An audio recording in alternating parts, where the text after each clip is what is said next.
Hey, it is Cher from the blog and podcast Style and Stewardship. So today I am sharing a delicious meal idea for you for a busy weeknight, or you can even do it for one of those nights where you want takeout but you want something healthier.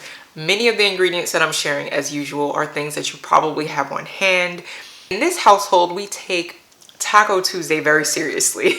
And even though tonight I'm not sharing a taco, I like to switch things up. So some nights we'll have a taco night, taco salad night, fajita night, quesadilla night. You get the picture. There's tortillas involved.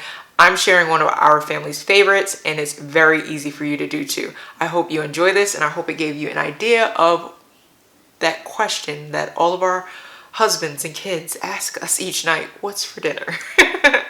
Without further ado, here's that recipe. So I'm starting with 2 boneless, skinless chicken breasts, and I am just taking a mallet. I have this big one that I've had for years. If you don't have this one, you could use a rolling pin.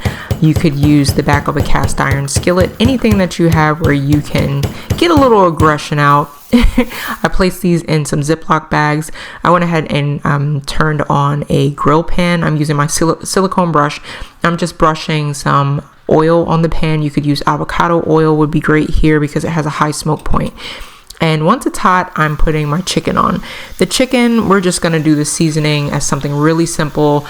We're doing garlic powder, some salt, and for the seasonings, you can get creative. You can use one of those packets that's really good. I really like the one from Trader Joe's because the ingredients are great. It's a little spicy, but it's really delicious. You could use cumin, garlic powder, fresh garlic if you wanted to. I'm going to go ahead and flip this after about 6 minutes. And the more you pound this meat out, the quicker it's going to cook and the more tender it's going to be. It also makes it a lot easier to slice that up once you're ready. So I'm just taking that off. I'm covering it with a little bit of foil. And then we're moving on to the steak. I am just using sirloin, and I get my beef from Butcher Box. And this is just 2 sirloins, and I thawed them. And I'm doing the same process that I did with chicken. Turning it over. This one I'm giving it a lot more time, but I wanted to speed this up so you didn't have to watch all that. So again, we're adding oil to the pan. We're going to go ahead and put our steak on, and this depends on how you like your steak cooked. We like ours about medium, sometimes medium well. If you want yours well done, you can leave it on for longer, but this does not take very long. It took mine about 6 or 7 minutes for both sides. So cook it until it's at the doneness that you would like.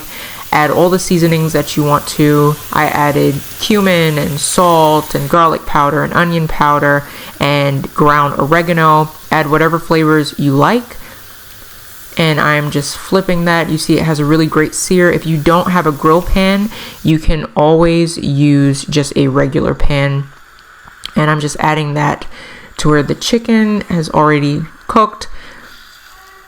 And the chicken, if I didn't say, takes about 6 minutes per side or less, depending on how thin you've pounded the chicken breast out. You could also use boneless, skinless chicken thighs, which is amazing in this.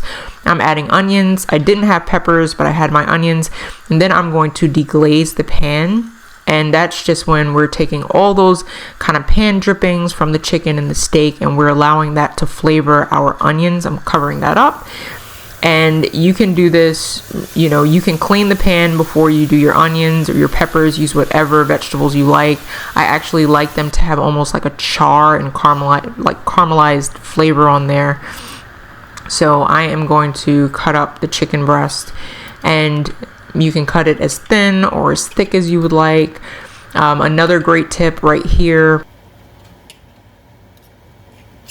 You can add some fresh squeezed lime juice, which is really, really good here. I'm adding my steak back in. And then I'm just going to saute everything with the onions. And the next thing that I'm going to do is add some cilantro. I buy a big thing of cilantro. I wash it, and then I place it in a bag and put it in the freezer. That way, whenever I'm ready for cilantro, I can just literally crack it up and throw it into whatever dish I'm making. I like to keep the stems as well. Now I am using a flour called einkorn flour. This is super low in gluten, great, easy to digest. if you don't have celiac disease. If you have celiac disease, it still does have gluten, so you want to skip it, but it's way easier to digest, higher in protein, and it is an ancient wheat that has never been hybridized. So this is one that my stomach doesn't have any issues with. We have it a couple of times a week. I'm using a little tortilla press that I purchased off Amazon. I've had this one for years, but I'll link it in the description. And then I'm just putting that dough between two pieces of parchment.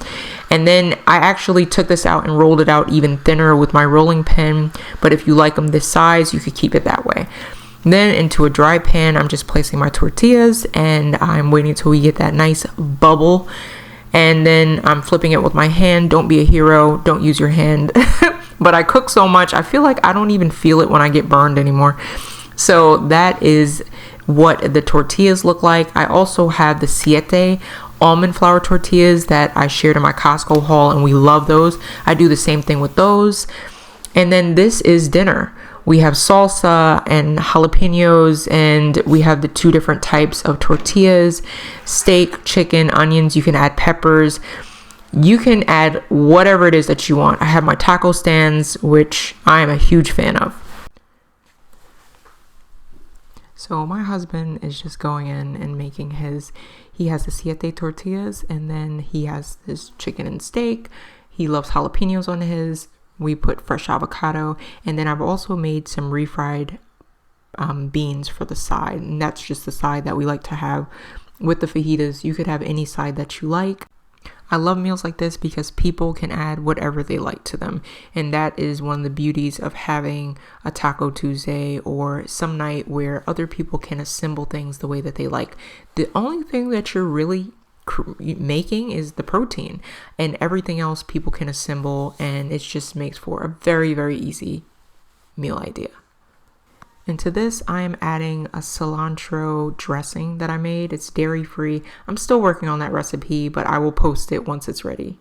And I would love to know, do you get down on Taco Tuesday? Is that a thing in your household, or is that just in ours? Because we love doing it. It just makes things so easy, because most of the time the only thing that you're really going to cook is going to be your protein. All the other things you can usually get out of a can or out of a jar, from the salsa, the guacamole, all of those things you can pretty much buy separate, and you can just have people assemble it however they want, which is one of the reasons why we love a taco night. I mean, I do. Personally, I hope also that it's just an encouragement that you can have healthy, real, whole food for your family, and you don't have to wonder or guess what you're putting into your bodies. I'm a big believer in being your own wellness advocate and really taking just control and intentionality about what we're putting into our bodies, because what we're eating is literally what's affecting our health more so than many other things that are going on.